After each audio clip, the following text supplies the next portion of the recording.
Alright guys, another unpopular opinion video today, and it's going to be on Aquaman. And before we get into the unpopular opinions, I do just have to say that Aquaman is honestly one of my least favorite DC character part of the Justice League. And no, I am not one of those people who always bagged on Aquaman for being a guy who can talk to fish. He's practically useless. He's the loser of the group. I never necessarily thought of him that way. He has just been a character I've never been overly fond of. I've never been a big fan of water-based heroes or villains in the first place. Although there are some things of Aquaman that I do like, and of course, I will leave you guys with my hot take at the end of the video, but for now, let's see what some of you had to say. Temple277 says, for me, it's that he always should be like his Peter David version, which is when he lost his hand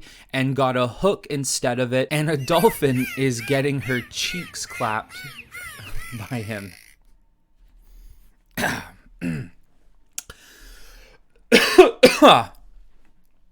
My second hot take is that Aquaman's world is like Star Wars but underwater, and I don't think it will, but if Aquaman 2 were to make $1 billion at the box office, we hopefully might see more of his world finally. Usually when you look at these heroes, they're supposed to be in tip-top shape. They never really lose anything. Like, for example, you've never seen Superman lose a foot or Batman lose an arm unless it's some sort of Elseworld story. And there are common takes on the Aquaman character who does lose a hand, and it adds a specific attribute to his character. Something like that does fit an aquatic hero. As for Aquaman 2, yes, I don't think they're gonna even make a quarter of $1 billion at this point. They have put this film in the worst spot possible. Sometimes I even think if they're actually going to even release the movie. But what I will say is James Wan did get screwed over. Even though I'm not overly fond of the first Aquaman film, James Wan built Atlantis beautifully, and I might even argue perfectly. Even though I'm not huge into aquatic heroes, water heroes, and villains, I would like to see more of what Atlantis holds under his vision. PJ Machine, the best thing to come out of the character of Aquaman is Black Manta. Such a cool character, and his rivalry with Aquaman is one of the top 5 of DC. I agree. I like Black Manta more than I even like Aquaman. I think the Black Manta outfit is cool. The mask is awesome. His gadgets and gear are really neat. In a way, he's almost like the Batman or the Deathstroke of the underwater world. And whereas I do agree that Aquaman and Black Manta's rivalry may be within a top 5 or a top 10 of DC, I will say I think Black Manta also has the potential to just straight up be a mercenary and kind of be a villain to everybody in the DC universe. There are ways where you can use him like a Deathstroke, and that's why I like him. Riot Rioter, Aquaman is seen as a joke character, the useless JLA member, but he is actually really powerful. He can lift more than Diana, and he's somewhat more intelligent, and he has amazing comics. For example, The Death of a Prince or The Trench. I just wish people gave him the love he deserves. Even though I'm not the biggest fan of Aquaman, I will say there are very cool things about his character. There are some really interesting things he brings to the table. And for example, saying he can lift more weight than Diana. Whether that be true or not, because these comic book character scaling changes every single day. There's always something they couldn't do before that they can do now, or there's something they could do better than another character, but that other character can do it better than them now. It's always all over the place. But a lot of people don't always talk about, say, for example, you pit Aquaman versus Superman. Yeah, Superman's gonna win the battle, but not often do people remember that Aquaman's trident is one of the few things in the universe that can actually pierce or cut Kal-El's skin. At the end of the day, Aquaman is not just a guy who speaks to fish. he has a lot more going for him. Isabel Pinto says the Aquaman from the comics who is a proud leader of Atlantis and cares about his kingdom is much better than the Jason Momoa version of Aquaman who wants nothing to do with Atlantis. Understandable, and I can't necessarily argue with that because I do agree. In the defense of Jason Momoa's Aquaman and Zack Snyder's vision, all these characters were going through massive development. Batman, Superman, Wonder Woman, everyone in the league. They were all starting at the lowest of their lows, and by the end of it, they were all gonna find themselves at the best of their potential best, if not even better than their best.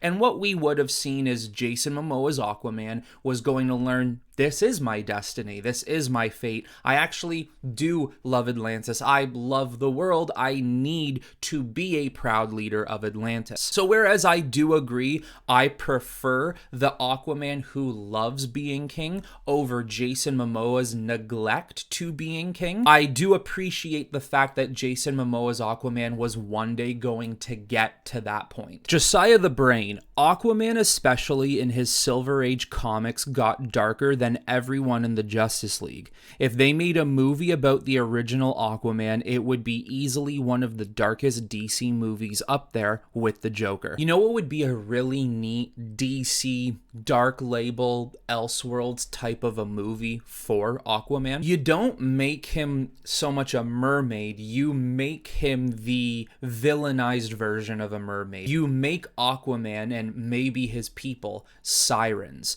They're almost water hunters. They're terrifying. There's legends and myths that have been told about the king of Atlantis and all of its people over hundreds or thousands of years. They're creatures that stalk the dark waters at night and prey on fishermen or back then pirates or sea travelers. They hunt for food. They hunt to show their dominance. You almost make it a horror film. And that idea that they were going to do a couple years ago with James Wan making the Trench movie, which was supposed to be a spin-off of the Aquaman franchise, you could make that Aquaman have that horror feel. Happy Little Tree says Jim Lee's art top tier. That could even be taken in the most generalized concept that Jim Lee's art is top tier all over the board, and I wouldn't even blame you,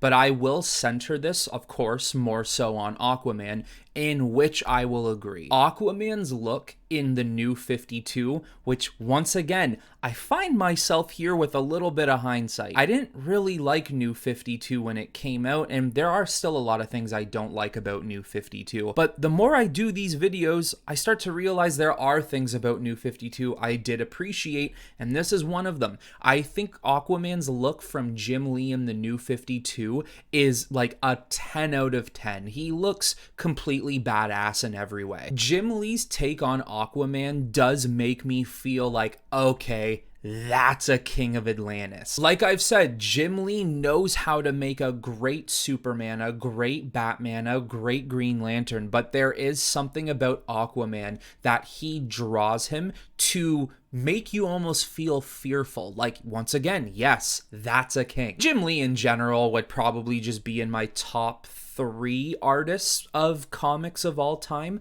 but I do agree it is top tier, especially with Aquaman. Some schmuck says, Aquaman sucks. The only reason DC cast Jason Momoa was to make him appeal to larger audiences. Once again, he's not my favorite, but I don't think he's in a suck category. Suck.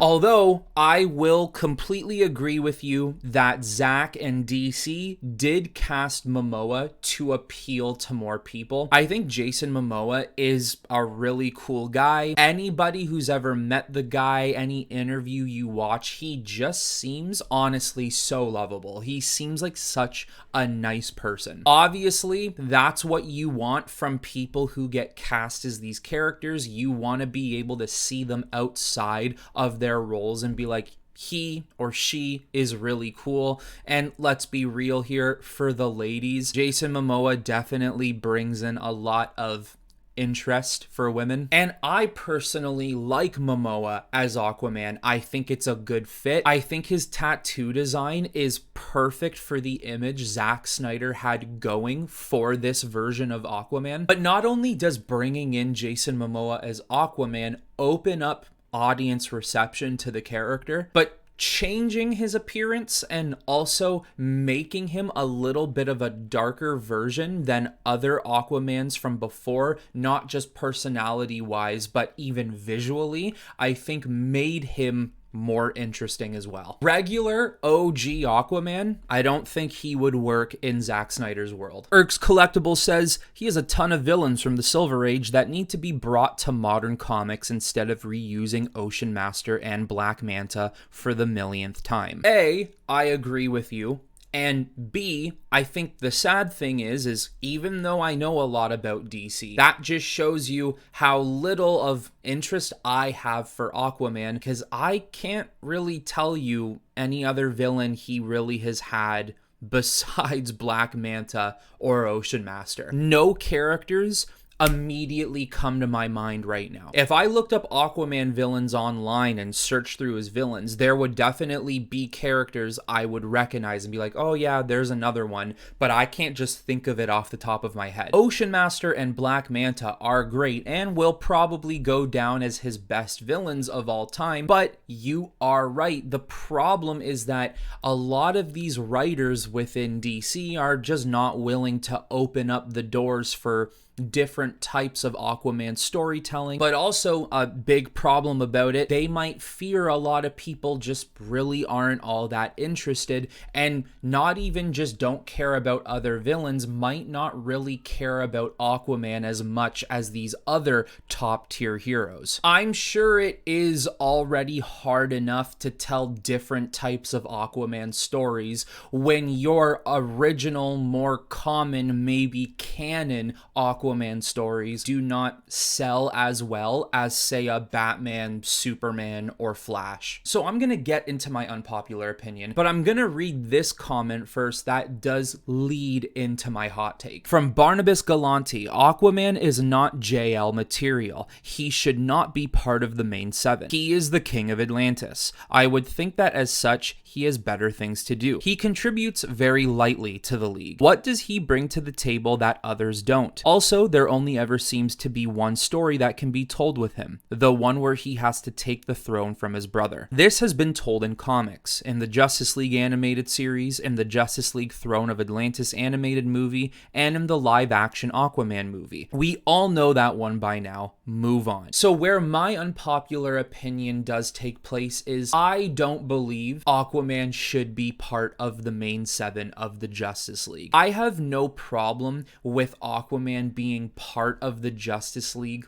maybe later on down the line as a story develops, or if he's part of another Justice League, like a society or international. But when it comes to the main seven, he's never really part of my main seven. I just feel like being a character who is so reliant on the sea, on the ocean, there's not much you can do with that character when it comes to other types of battles and scenarios. Space, sky, even land. Yeah, sure, he can be effective on land, but not as much as he can be with the ocean. But when it comes to a Justice League member, I feel like Aquaman almost needs to be an on-call type of guy. If one of the main seven can't show up, you go down a list of people you could call in for help. And if Aquaman isn't too busy leading an entire underwater continent,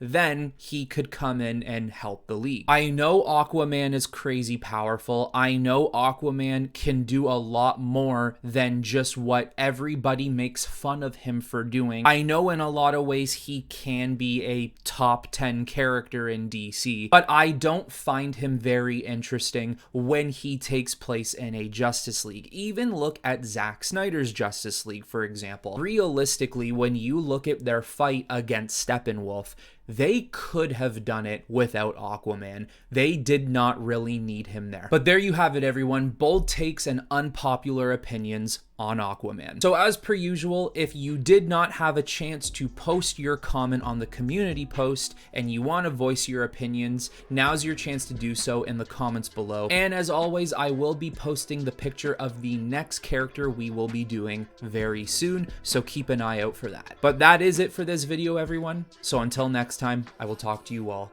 very soon.